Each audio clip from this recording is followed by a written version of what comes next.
Hello नमस्कार मेरे प्यारे साथियों। राजस्थान कर्मचारी चयन बोर्ड द्वारा आयोजित की जाने वाली आपकी दोस्तों कनिष्ठ अनुदेशक भर्ती परीक्षा 2024 मतलब दोस्तों जूनियर इंस्ट्रक्टर भर्ती परीक्षा 2024 और दोस्तों कनिष्ठ अभियंता भर्ती परीक्षा 2024 मतलब जेईएन की तैयारी करने वाले विद्यार्थी और दोस्तों जूनियर इंस्ट्रक्टर की तैयारी करने वाले विद्यार्थियों के लिए आज का ये मॉडल पेपर दोस्तों चौथा भाई आज आपके सामने लेकर आ चुका हूँ। जी हाँ मेरे प्यारे साथियों, बिल्कुल 360 डिग्री के एंगल से दोस्तों प्रत्येक क्वेश्चन का हम दोस्तों डिटेल्ड सॉल्यूशन करेंगे जो दोस्तों सीधा आपकी एग्जाम में एक रामबाण एक मील का पत्थर दोस्तों साबित होगा। और मैं दावे के साथ बता रहा हूं यहां से दोस्तों आपकी एग्जाम में आपको दोस्तों हूबहू 100% दोस्तों क्वेश्चन देखने को मिलेंगे। तो चलिए दोस्तों शुरू करते हैं आज के इस मॉडल पेपर चौथे का पहला प्रश्न क्या होगा।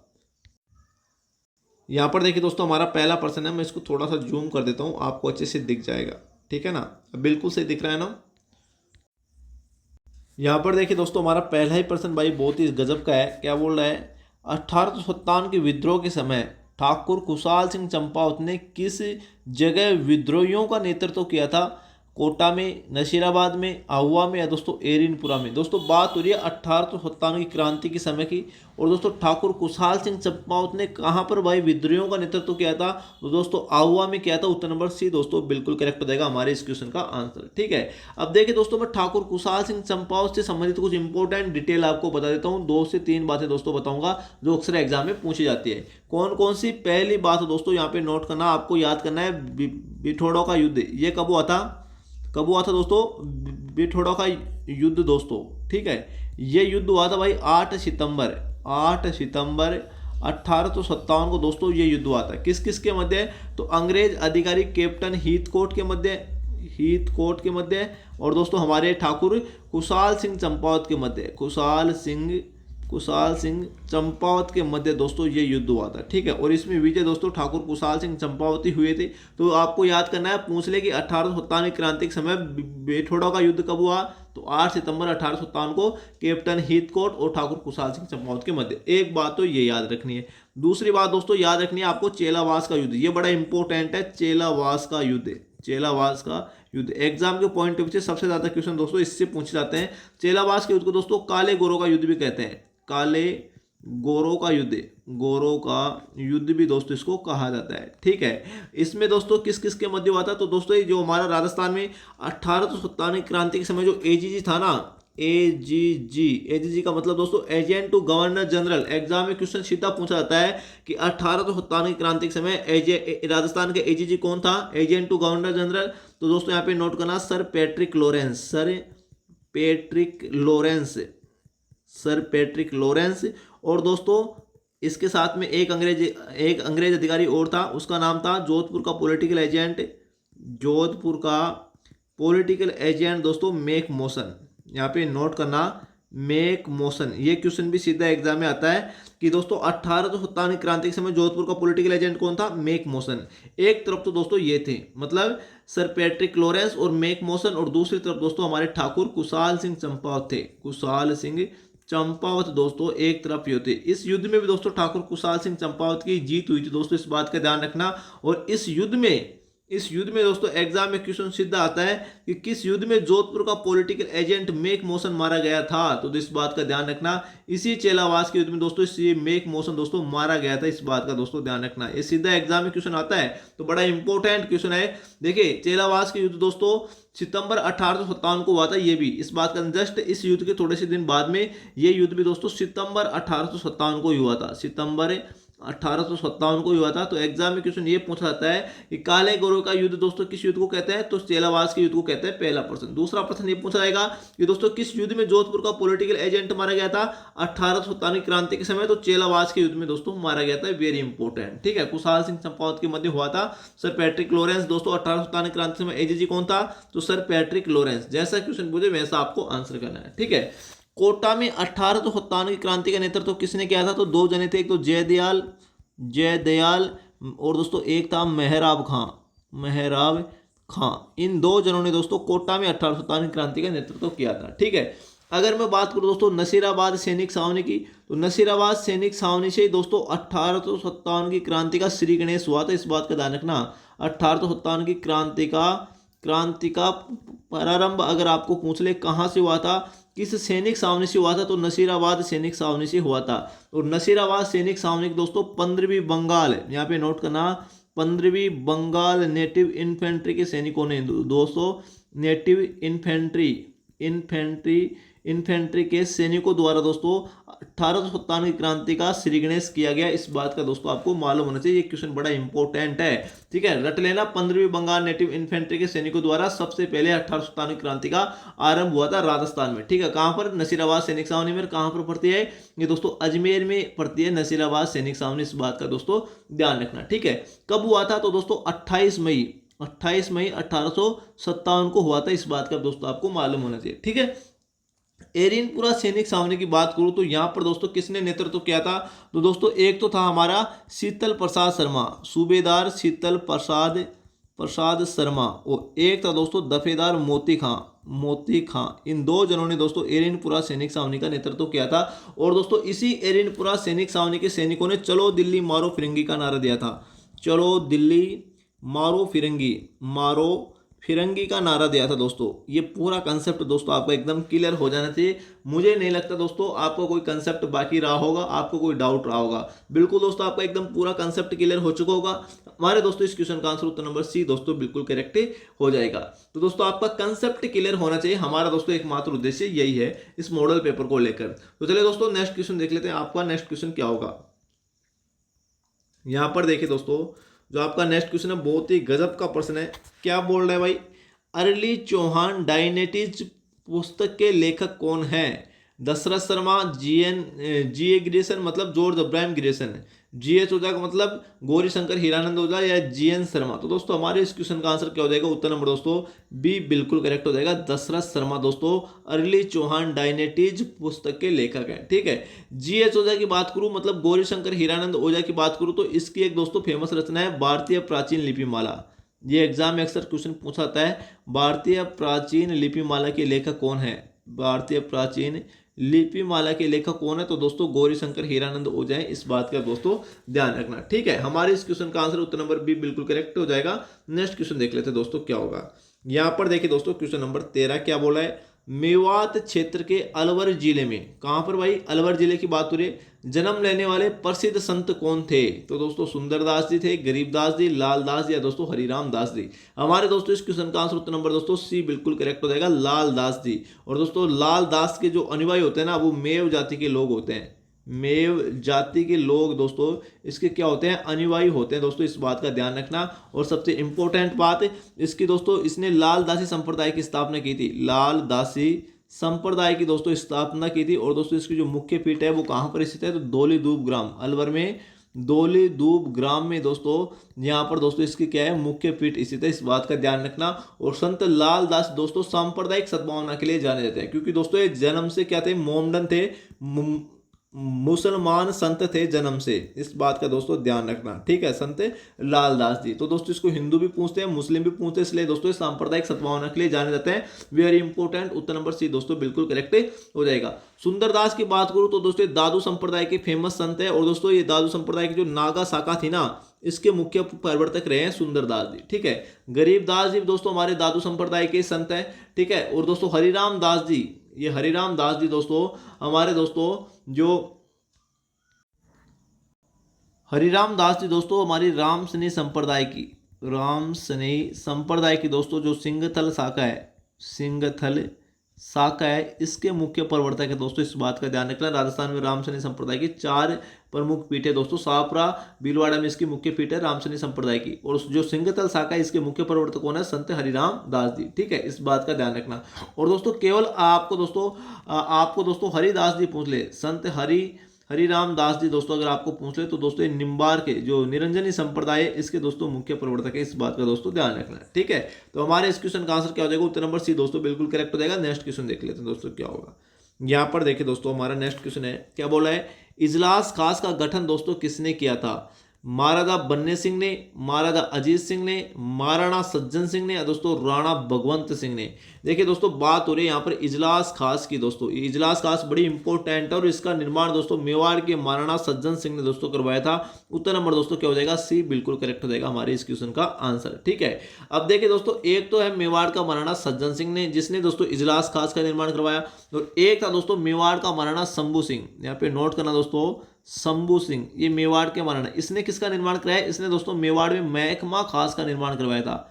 महकमा खास, अगर आपको पूछ ले मेवाड़ में महकमा खास का निर्माण किसने कराया, तो मेवाड़ के महाराणा शंभू सिंह ने।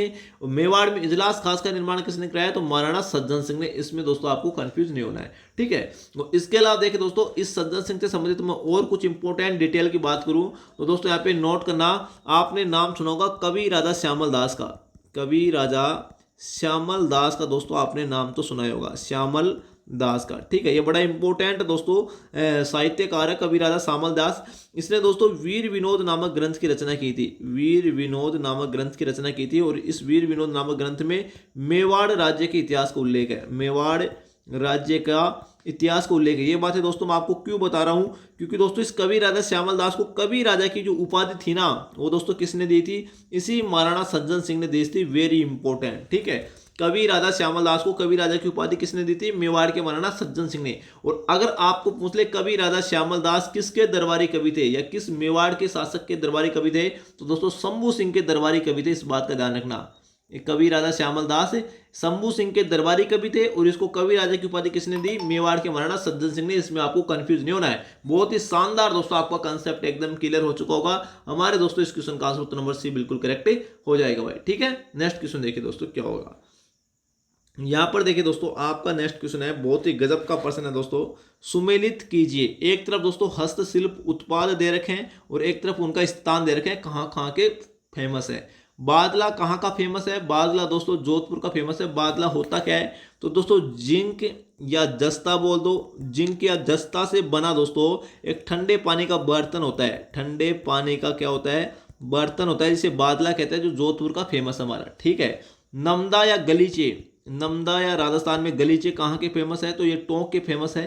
इस बात का ध्यान रखना, इसमें दोस्तों टोंक आ जाएगा हमारा। ठीक है, इसके अलावा पाव रजाई, पाव रजाई मतलब दोस्तों यहाँ पे नोट करना 250 ग्राम, 250 ग्राम रुई से बनी, रुई से बनी रजाई विश्वविख्यात है। कहाँ की प्रसिद्ध है, तो ये दोस्तों हमारी जयपुर की प्रसिद्ध है। इस बात का ध्यान रखना। और खेसला दोस्तों लेटा की प्रसिद्ध है। इस बात का दोस्तों आपको मालूम होना चाहिए। तो जैसा क्वेश्चन पूछे दोस्तों वैसा आपको आंसर करना है। बादला सीधा एग्जाम में पूछता है किससे बना हुआ होता है, जिंक या जस्ते से बना हुआ होता है ठंडे पानी का बर्तन। ठीक है, नमदे और गलीचे टोंक के प्रसिद्ध है। 250 ग्राम रुई से बनी रजाई या जिसे दोस्तों पाव रजाई कहते हैं, कहाँ की प्रसिद्ध है, जयपुर की। वेरी इंपॉर्टेंट दोस्तों, जैसा क्वेश्चन पूछे वैसा आपको आंसर करना है। नेक्स्ट क्वेश्चन देखिए दोस्तों क्या होगा। यहाँ पर देखिए दोस्तों बहुत ही गजब का प्रश्न है। क्या बोल रहा है, मारवाड़ के किस शासक ने मुगलों की अधीनता स्वीकार नहीं की थी। यहां पर दोस्तों नोट करना, नहीं की थी। उदय सिंह ने, अजीत सिंह ने, राव चंद्र सेन ने या दोस्तों राव अमर सिंह ने। ठीक है, तो हमारे दोस्तों इस क्वेश्चन का आंसर क्या हो जाएगा, उत्तर नंबर दोस्तों सी बिल्कुल करेक्ट हो जाएगा। राव चंद्र सेन ने दोस्तों मुगलों की अधीनता स्वीकार नहीं की थी। बात हो रही है दोस्तों 1570 के नागौर दरबार की। कहाँ की बात हो रही है, नागौर दरबार की। ये अकबर का नागौर दरबार था, मुगल सम्राट अकबर का नागौर दरबार। और इस नागौर दरबार में दोस्तों हमारे मारवाड़ के शासक राव चंद्र सेन भी गए थे। और दोस्तों ये अकबर की एक्टिविटी को देखकर भाई अकबर ने देख लिया कि सभी राजाओं की अधीनता स्वीकार करवा रहा है। लालच देकर दोस्तों राव चंद्र सेन वहां से दोस्तों अकबर की बिना अधीनता स्वीकार किए ही वापस आ गया था। इस बात का ध्यान रखना। तो इसने भाई राव चंद्र सेन ने अकबर की अधीनता स्वीकार नहीं की थी। इसलिए दोस्तों राव चंद्र सेन को यहाँ पे नोट करना, मारवाड़ का क्या कहते हैं, महाराणा प्रताप भी कहते हैं। मारवाड़ का महाराणा प्रताप दोस्तों कहा जाता है, क्योंकि महाराणा प्रताप ने दोस्तों अकबर की अधीनता स्वीकार नहीं की थी। और दोस्तों राव चंद्र सेन को महाराणा प्रताप का दोस्तों पथ प्रदर्शक भी कहा जाता है। इस बात का दोस्तों ध्यान रखना। इसी राव चंद्र सेन को दोस्तों मारवाड़ का बूला बिसरा राजा भी कहा जाता है। मारवाड़ का बूला बिसरा राजा भी दोस्तों कहा जाता है। ये सभी उपाधियां किसकी है, रावचंद्र सेन की। वेरी इंपॉर्टेंट है। ये रावचंद्र सेन कौन था, तो दोस्तों मारवाड़ के राजा राव मालदेव का पुत्र था। इस बात का दोस्तों ध्यान रखना, राव मालदेव का पुत्र था हमारे रावचंद्र सेन। ठीक है, राव मालदेव को दोस्तों हसमत वाला शासक भी कहा जाता है। मारवाड़ का हसमत वाला शासक भी कहा जाता है, हसमत वाला शासक कहा जाता है। और मारवाड़ का बूला बिसरा राजा किसे कहा जाता है, रावचंद्र सेन को। इसमें भी आपको कंफ्यूज नहीं होना है। ठीक है, अगर दोस्तों आपको क्वेश्चन ये पूछ ले कि मारवाड़ के किस शासक ने सर्वप्रथम मुगलों की अधीनता स्वीकार करके वैवाहिक संबंध स्थापित किए थे, तब दोस्तों आप क्या करोगे, तो दोस्तों यहाँ पे नोट करना, मारवाड़ का जो राजा था ना, मारवाड़ का मोटा राजा उदय सिंह, मोटा राजा उदय सिंह ने दोस्तों सबसे पहले अकबर की अधीनता स्वीकार की थी। ये मारवाड़ का प्रथम शासक था दोस्तों, मारवाड़ का प्रथम शासक था जिसने मुगलों की अधीनता स्वीकार की थी और मुगलों के साथ वैवाहिक संबंध दोस्तों स्थापित किए थे। इस बात का दोस्तों ध्यान रखना, ठीक है। तो जैसा क्वेश्चन पूछे दोस्तों वैसा आपको आंसर करना है, ठीक है। नेक्स्ट क्वेश्चन देख लेते हैं दोस्तों क्या होगा।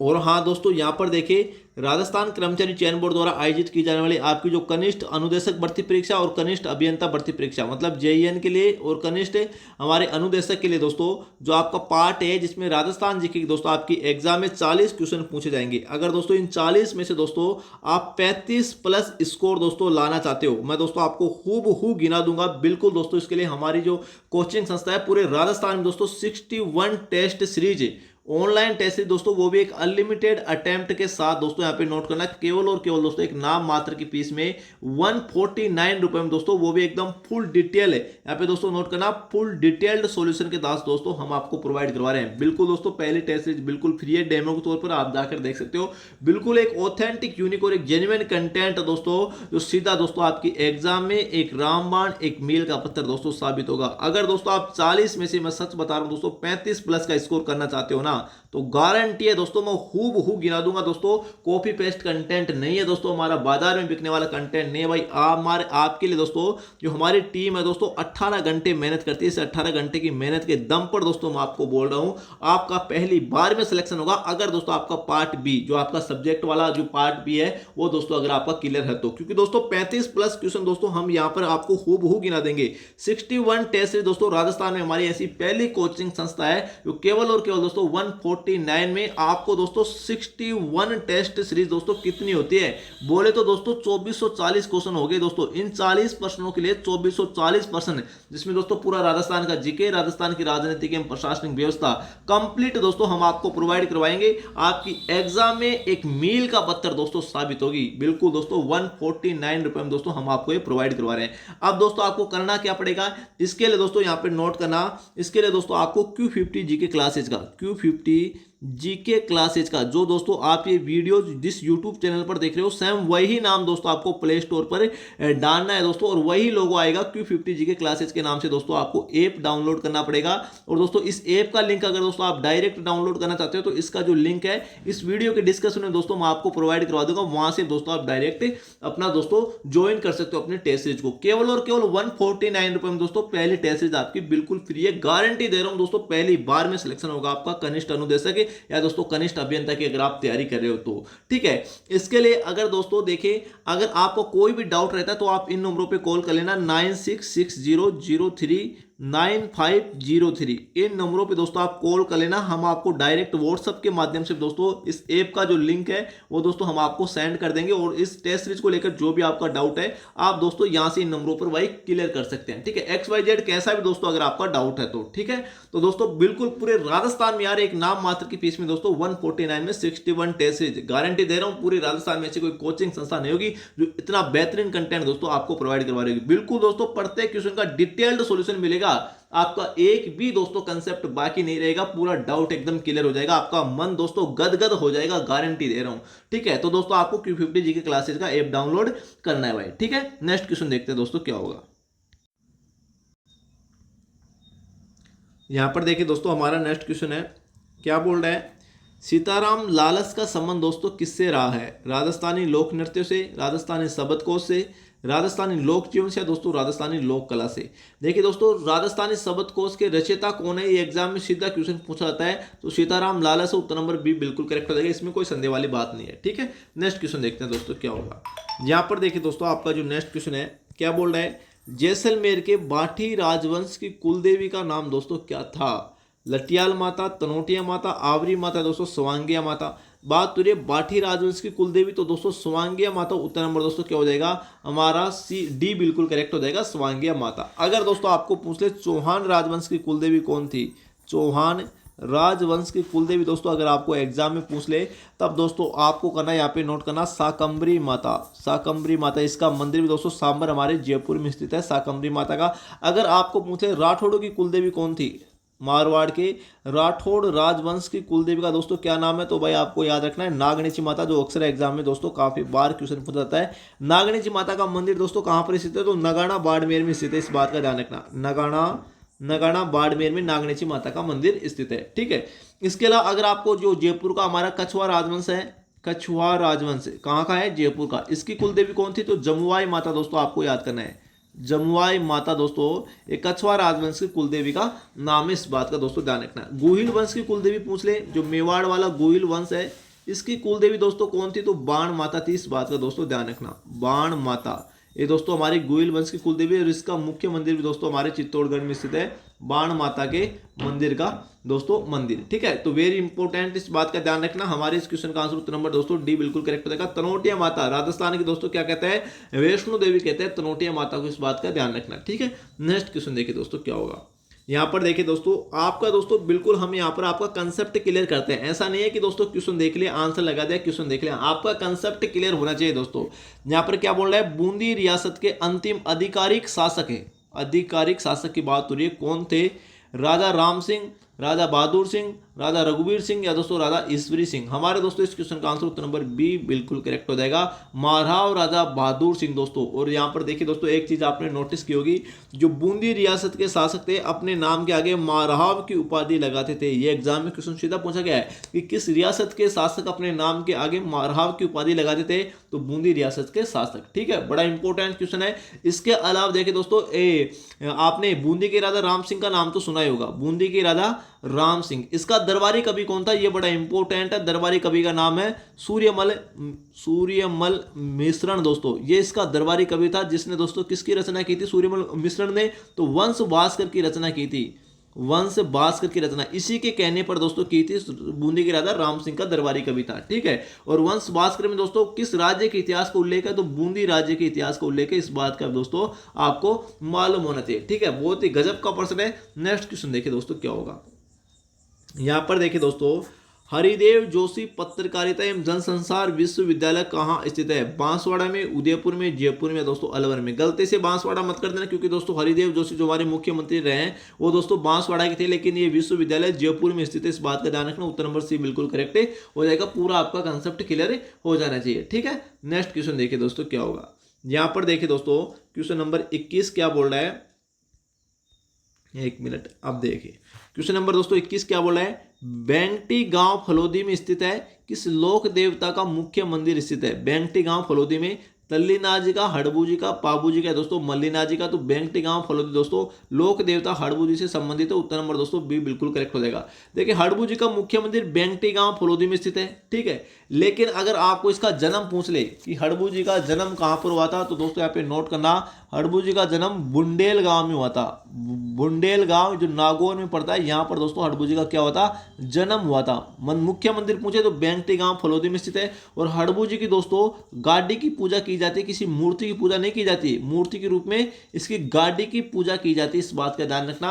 और हड़बू जी मारवाड़ के किस लोक देवता के समकालीन थे, इस बात का दोस्तों ध्यान रखना, क्वेश्चन एग्जाम में पूछा गया है। तो मारवाड़ के राव जोधा के समकालीन थे दोस्तों, इस बात का ध्यान रखना है, जिसने दोस्तों हमारे मेहरानगढ़ दुर्ग का निर्माण किया था मई 1459 में दोस्तों, इसने मेहरानगढ़ दुर्ग का निर्माण किया था राव जोधा ने। इसके समकालीन लोक देवता थे हड़बू जी, इस बात का दोस्तों आपको मालूम होना चाहिए, ठीक है। तल्लीनाथ जी की बात करूं तो तल्लीनाथ जी का मुख्य मंदिर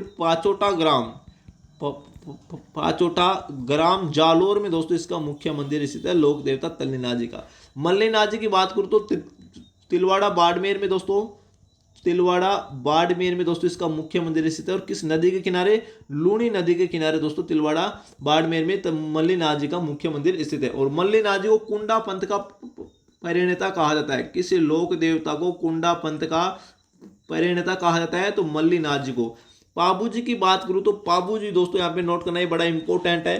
पाबू जी का जन्म दोस्तों कोलू मंड गांव फलोदी में दोस्तों इसका जन्म हुआ था पाबू जी का। ठीक है, फलोदी जो जोधपुर में पड़ता है। और पाबू जी को दोस्तों ऊंटों का देवता कहा जाता है, ऊंटों का देवता कहा जाता है। किस लोक देवता को ऊंटों का देवता कहा जाता है? तो पाबू जी को। और इसके अनुयायी होते हैं ना वो दोस्तों ऊंटों को पालन करने वाले रेबारी जाति के लोग, रेबारी जाति के लोग दोस्तों इसके क्या होते हैं? अनुयायी होते हैं दोस्तों लोक देवता पाबू जी का। ठीक है, पूरा कंसेप्ट आपका एकदम क्लियर। नेक्स्ट क्वेश्चन देख लेते दोस्तों क्या होगा। यहाँ पर देखिए दोस्तों नेक्स्ट क्वेश्चन हमारा बहुत ही गजब का प्रश्न है। क्या बोल रहे हैं? गुरुद्वारा का बुड्ढा जोहड़ा दोस्तों कहाँ स्थित है? ये भाई श्री गंगानगर में स्थित है। बड़ा आसान सा प्रश्न था, उत्तर नंबर दोस्तों बी बिल्कुल करेक्ट हो जाएगा। रट लेना, ये क्वेश्चन काफी बार रिपीट हुए हैं। ठीक है, यहाँ पर देखिए दोस्तों बहुत ही शानदार प्रश्न क्या बोल रहा है? भील जनजाति द्वारा या भीलों द्वारा लड़की के विवाह के समय घर की दीवार पर बनाए जाने वाले लोक देवी के चित्र को दोस्तों क्या कहा जाता है? तहनिसा, फड़े, मांडना या बराड़ी? तो दोस्तों हमारे इस क्वेश्चन का आंसर उत्तर नंबर डी बिल्कुल करेक्ट हो जाएगा। इसको दोस्तों बराड़ी लोक देवी का चित्र बनाया जाता है, बराड़ी लोक देवी के चित्र बनाए जाते हैं विवाह के अवसर पर। और दोस्तों भील जनजाति में अगर आपको पूछ ले विवाह की देवी किसे कहते हैं, विवाह की देवी किसे कहते हैं, तो दोस्तों इसे ही कहते हैं बराड़ी लोक देवी को दोस्तों विवाह की देवी कहते हैं। इस बात का दोस्तों ध्यान रखना भील जनजाति में। ठीक है, और दोस्तों अगर आपको पूछ ले हाथी वेंडो प्रथा क्या होती है? भील जनजाति में प्रचलित है हाथी वेंडो प्रथा।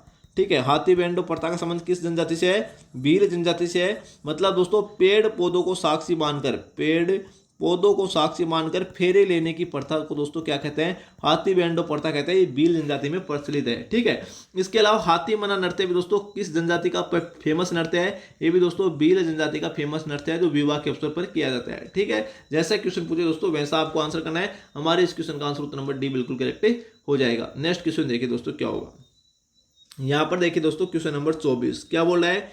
चित्तौड़गढ़ दुर्ग के प्रथम द्वार पर पांडन पोल के पास बने चबूतरे पर निम्न में से किसका स्मारक दोस्तों बना हुआ है? कितना गजब का प्रश्न है। जयमल राठौड़ का, पत्ता सिसोदिया का, कल्लाजी राठौड़ का, रावत बाग सिंह का? तो देवलिया के रावत बाग सिंह का दोस्तों स्मारक बना हुआ है। उत्तर नंबर दोस्तों क्या हो जाएगा? डी बिल्कुल करेक्ट हो जाएगा। और दोस्तों ये देवलिया का रावत बाग सिंह था ना, ये दोस्तों खानवा के युद्ध में दोस्तों यहाँ पे नोट करना, खानवा के युद्ध में दोस्तों राणा सांगा का साथ दिया था देवलिया का रावत बाग सिंह बाबर के विरुद्ध। इस बात का दोस्तों आपको मालूम होना चाहिए। इसके अलावा देखिए दोस्तों जयमल राठौड़ और पत्ता सिसोदिया, जयमल राठौड़ और पत्ता सिसोदिया मेवाड़ के किस शासक के दोस्तों क्या थे? सेनापति थे। तो दोस्तों यहाँ पे नोट करना मेवाड़ के शासक उदय सिंह के सेनापति थे, उदय सिंह के सेनापति। तो दोस्तों इस बात का ध्यान रखना, बड़े बहादुर सेनापति थे जयमल पत्ता। दोस्तों इस बात का आपको मालूम होना चाहिए। जयमल राठौड़ था और पत्ता सिसोदिया था दोस्तों, ये दोनों उदय सिंह के सेनापति थे।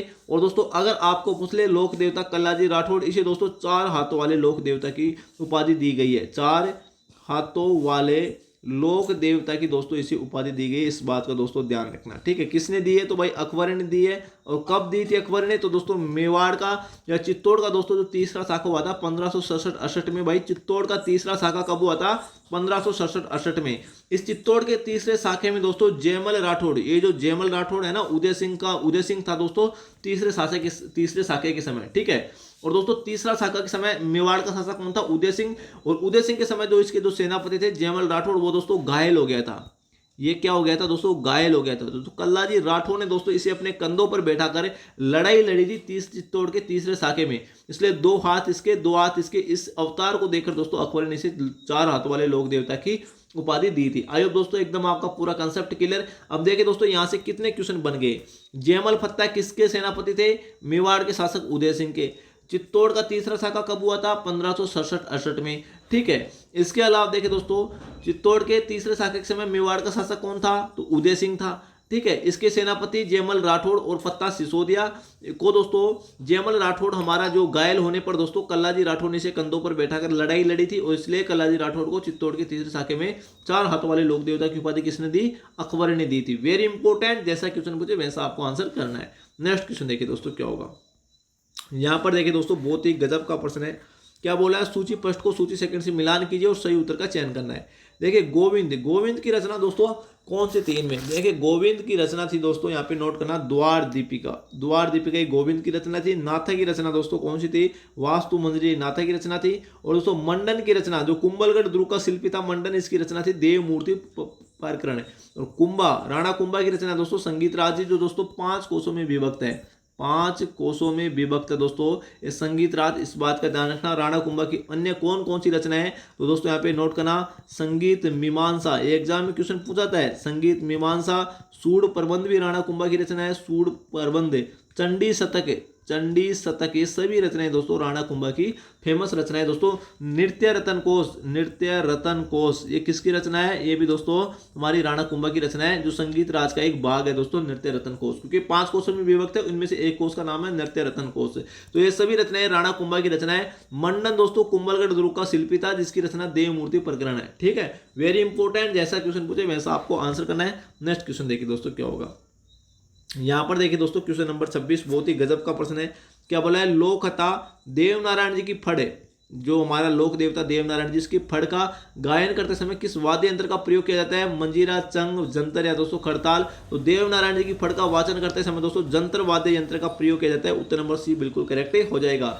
देवनारायण जी की बात करूं तो दोस्तों इसको ईंटों का श्याम कहा जाता है देवनारायण जी का, क्योंकि देवनारायण जी की कोई मूर्ति नहीं होती है, मूर्ति के रूप में ईंटों की पूजा की जाती है, इसलिए इसे ईंटों का श्याम कहा जाता है। ये गुर्जर जनजाति के आराध्य होते हैं, इस बात का ध्यान रखना, मतलब गुर्जर जनजाति के लोग इसके अनुयायी होते हैं देवनारायण जी के। ठीक है, इसका मेला दोस्तों कहां पर बढ़ता है तो आसिंद भीलवाड़े में, आसिंद भीलवाड़ा में दोस्तों देवनारायण जी का मेला बढ़ता है, इस बात का ध्यान रखना।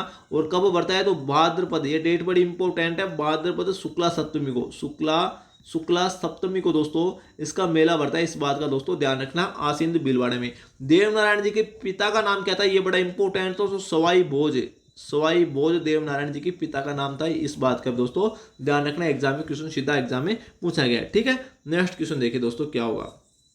यहां पर देखिए दोस्तों क्वेश्चन नंबर 27 क्या बोला है, राजस्थान की वह परंपरा जिसमें दूल्हे की बारात के घर से चले जाने के बाद घर की स्त्रियों द्वारा लोक नाट्य किया जाता है, वह क्या कहलाता है। मतलब दोस्तों दूल्हा जब बारात लेकर निकल जाता है, उसके पीछे से दोस्तों जो घर की स्त्रियां होती है बची हुई, वो दोस्तों एक लोक नाट्य करती है, उसको क्या कहा जाता है, स्वांग, ख्याल, रम्मत है दोस्तों, टूंटिया, तो उसको भाई टूंटिया कहा जाता है। उत्तर नंबर दोस्तों सी बिल्कुल करेक्ट हो जाएगा। ठीक है, स्वांग कहाँ का प्रसिद्ध है, स्वांग दोस्तों हमारा शाहपुरा भीलवाड़ा का प्रसिद्ध है, और वहां का कौन सा स्वांग प्रसिद्ध है तो नाहर स्वांग प्रसिद्ध है शाहपुरा भीलवाड़ा का। ठीक है, रम्मत लोक नाट्य कहाँ का प्रसिद्ध है तो बीकानेर जैसलमेर का प्रसिद्ध है, मुख्यतः बीकानेर जैसलमेर का सबसे इंपॉर्टेंट है रम्मत लोक नाट्य, एग्जाम में काफी बार पूछा गया है। ठीक है, ध्यान रखना। नेक्स्ट क्वेश्चन देखिए दोस्तों क्या होगा।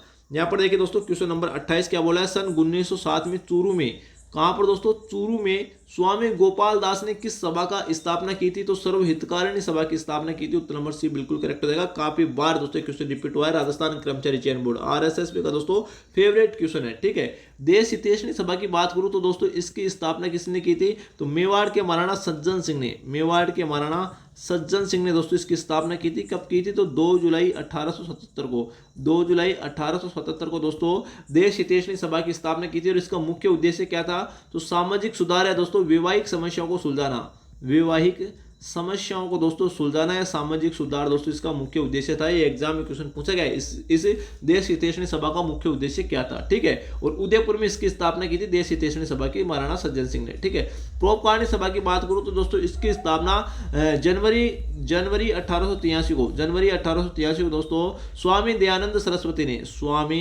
स्वामी दयानंद सरस्वती ने दोस्तों इसकी स्थापना की थी। हमारी परोपकारिणी सभा की स्थापना कहां पर की थी तो ये भी दोस्तों उदयपुर में की थी। आई होप दोस्तों आपको एकदम पूरा कंसेप्ट क्लियर हो चुका होगा। नेक्स्ट क्वेश्चन देखिए दोस्तों क्या होगा। यहां पर देखिए दोस्तों क्वेश्चन नंबर 29 क्या बोल रहा है भाई, कवि एवं चित्रकार नागरीदास के रूप में कौन प्रसिद्ध था। देखिए कवि भी था और चित्रकार भी था नागरीदास। तो नागरीदास दोस्तों जो किशनगढ़ शैली का जो संरक्षक कहा जाता है, जिसे राजा सावंत सिंह को, ये दोस्तों नागरीदास के नाम से भी दोस्तों जाना जाता था। ठीक है, इसे किशनगढ़ शैली का संरक्षक कहा जाता है। किशनगढ़ शैली का जो गोल्डन काल था वो दोस्तों इसी का शासन काल था, इस बात का ध्यान रखना, नागरीदास सावंत सिंह का। ठीक है, तो ये वेरी इंपॉर्टेंट है। उत्तर नंबर दोस्तों हमारे इस क्वेश्चन का आंसर क्या हो जाएगा, बी दोस्तों बिल्कुल करेक्ट हो जाएगा। देखिए किशनगढ़ चित्रकला शैली की मैं बात करूं, किशनगढ़ चित्रकला शैली की अगर मैं बात करूं तो यहाँ का एक चित्र फेमस है बनी ठनी, जिसका चित्र ये किसने बनाया था तो निहाल चंद ने बनाया था। निहाल चंद किस चित्रकला शैली का प्रसिद्ध चित्रकार है तो किशनगढ़ चित्रकला शैली का फेमस चित्रकार है, जिसने बनी ठनी की रचना की थी। और बनी ठनी दोस्तों इसे राजस्थान की मोनालिसा कहा जाता है। अगर आपको पूछ ले इस नागरीदास, या दोस्तों सावंत सिंह की मृत्यु कहां पर हुई थी, तो वृंदावन में हुई थी दोस्तों, इस बात का ध्यान रखना, केवल वृंदावन में इसकी मृत्यु हुई थी। ये एग्जाम में क्वेश्चन पूछा गया है तो इस बात का दोस्तों ध्यान रखना। ठीक है, नेक्स्ट क्वेश्चन देखिए दोस्तों क्या होगा। यहां पर देखिए दोस्तों हमारा दोस्तों जो नेक्स्ट क्वेश्चन है क्या बोला है, जयदयाल सोनी और चेतराम किस ख्याल से संबंधित है, तुर्रा कलंगी ख्याल से, जयपुरी ख्याल से, शेखावटी ख्याल से या हेला ख्याल से। तो जयदयाल सोनी और चेतराम का संबंध दोस्तों हमारे तुर्रा कलंगी ख्याल से संबंधित है, इस बात का ध्यान रखना। उत्तर नंबर 1 बिल्कुल करेक्ट हो जाएगा। तुर्रा कलंगी ख्याल, इसमें तुर्रा का मतलब क्या होता है, शिव होता है, और कलंगी का मतलब पार्वती होता है दोस्तों, इस बात का ध्यान रखना। और ये शिव पार्वती की कथा पर आधारित लोक नाट्य है जो कहाँ का प्रसिद्ध है, ये चित्तौड़गढ़ का प्रसिद्ध है, इस बात का दोस्तों ध्यान रखना। चित्तौड़गढ़ का प्रसिद्ध है शिव पार्वती की कथा पर आधारित लोक नाट्य। और दोस्तों यहाँ पे नोट करना, अगर इसके मुख्य प्रवर्तक पूछ ले तुर्रा कलंगी ख्याल के, तो यहाँ पे नोट करना, एक तो है तुकनगीर, तुकनगीर, और एक है शाह अली, ये दो व्यक्ति दोस्तों इसके मुख्य प्रवर्तक है। शेखावाटी ख्याल के मुख्य प्रवर्तक कौन है, एक तो नानूराम का नाम आता है, नानूराम, और एक आता है दूलिया राणा, दूलिया राणा, ये शेखावाटी ख्याल के मुख्य प्रवर्तक, इस बात का ध्यान रखना। हेला ख्याल दोसा सवाई माधोपुर का प्रसिद्ध है, और जयपुर ख्याल दोस्तों आप जानते हो जयपुर का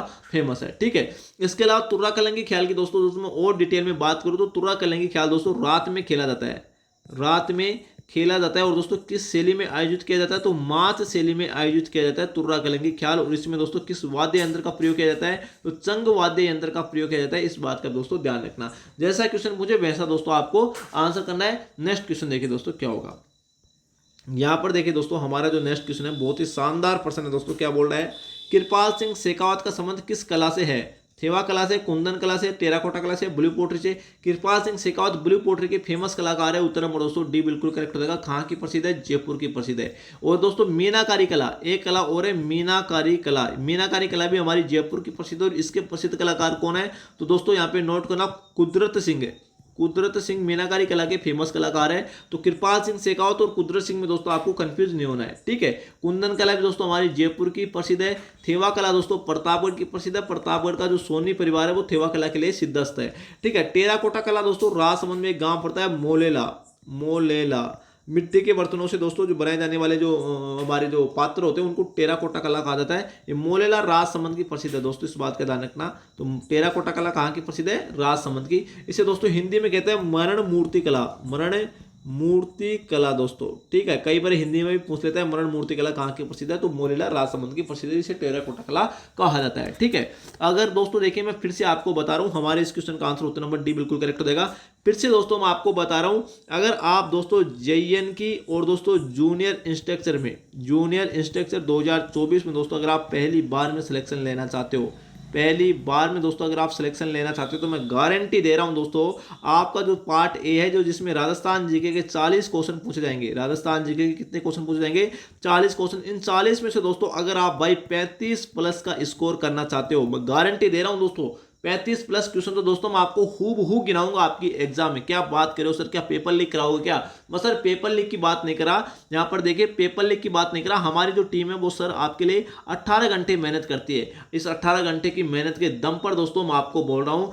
आपका दोस्तों 40 में से 35 प्लस क्वेश्चन तो मैं आपको हूबहू गिना दूंगा दोस्तों, आपको गारंटी दे रहा हूँ। केवल और केवल दोस्तों 149 रुपए में दोस्तों पूरे राजस्थान में एक नाम मात्र की फीस में हमारी कोचिंग संस्था आपको 61 टेस्ट सीरीज राजस्थान जीके की दोस्तों प्रोवाइड करवा रही है। और दोस्तों ऐसी टेस्ट सीरीज होंगी जहां से सीधा दोस्तों आपकी एग्जाम में हूबहू क्वेश्चन दोस्तों टपकेगा। एक गारंटी है दोस्तों, हमारी गारंटी की बात कर रहा हूं मैं दोस्तों, हवा में बातें नहीं करा। बिल्कुल दोस्तों 61 टेस्ट सीरीज। आपको करना क्या है, Q50 जीके क्लासेज का दोस्तों ऐप डाउनलोड करना है। और इस ऐप जो ऐप का लिंक है वो दोस्तों इस वीडियो के डिस्क्रिप्शन में मैं दोस्तों आपको दे दूंगा, वहां से भी आप डायरेक्ट डाउनलोड कर सकते हो। ठीक है, इसके अलावा देखिए दोस्तों एक नंबर बता रहा हूं आपको 9660039503। इन नंबरों पे दोस्तों आप कॉल कर लेना। इस टेस्ट सीरीज से संबंधित अगर आपको कोई भी डाउट हो, एनी डाउट XYZ कैसा भी डाउट हो, कैसे परचेज करना है, क्या क्या दोस्तों इस टेस्ट सीरीज में रहने वाला है, बिल्कुल आपका पूरा सिलेबस रहेगा। राजस्थान की राजनीतिक एवं प्रशासनिक व्यवस्था के भी क्वेश्चन आएंगे, पूरा राजस्थान जीके रहेगा। और दोस्तों फुल डिटेल्ड दोस्तों इसका एक्सप्लेनेशन आपको सॉल्यूशन देखने को मिलने वाला है।